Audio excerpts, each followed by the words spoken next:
Le Fonds d'appui à la presse privée a convié les hommes des médias ce lundi 5 février 2024 dans ses locaux afin d'informer sur les subventions octroyées par l'État burkinabé. Afin de garantir une administration efficace et transparente de cette subvention, sa gestion a été soigneusement encadrée par des arrêtés successifs. Quand les questions tournent beaucoup autour de la carte de presse, qui est devenue donc une exigence, un critère d'éligibilité à la subvention.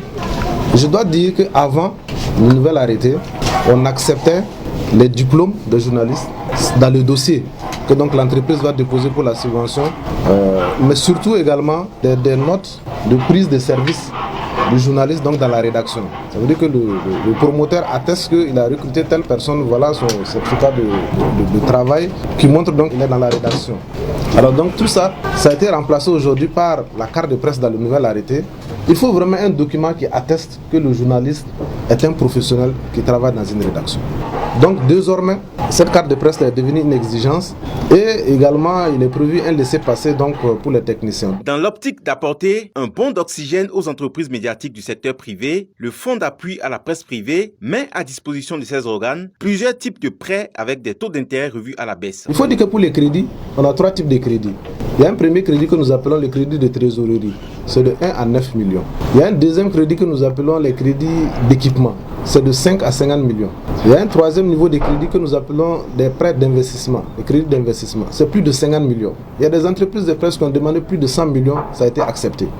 Donc ce n'est pas parce que votre dossier a été rejeté à un premier examen que vous ne pouvez plus revenir.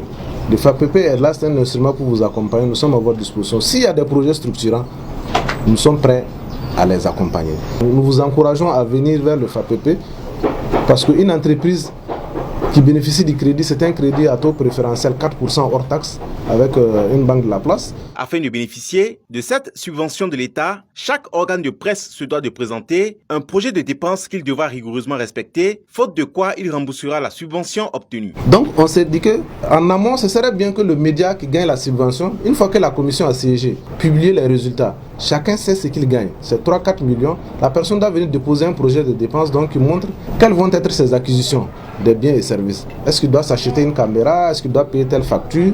Les dépenses qui sont éligibles, parce qu'il y en a qui ne sont pas. Vous ne pouvez pas prendre la subvention de l'État pour vous acheter à titre privé un véhicule pour payer vos salaires, les salaires de vos employés ou leurs cotisations ou le fisc. Non. On va regarder ce projet, on va voir est-ce que les dépenses sont éligibles. Si c'est OK, on vous remet votre chèque et vous devez suivre un peu ce que vous avez déposé. Vous ne devez pas sortir de ça parce que ça va ressembler à du détournement. Notons que l'arrêté réglementant la subvention est à sa 3e révision. Le Fonds d'appui à la presse privée, dont le siège est à Ouaga 2000, a été officiellement lancé le 18 octobre 2016. Il est placé sous la tutelle technique du ministre en charge de la communication et sous la tutelle financière du ministre chargé des Finances.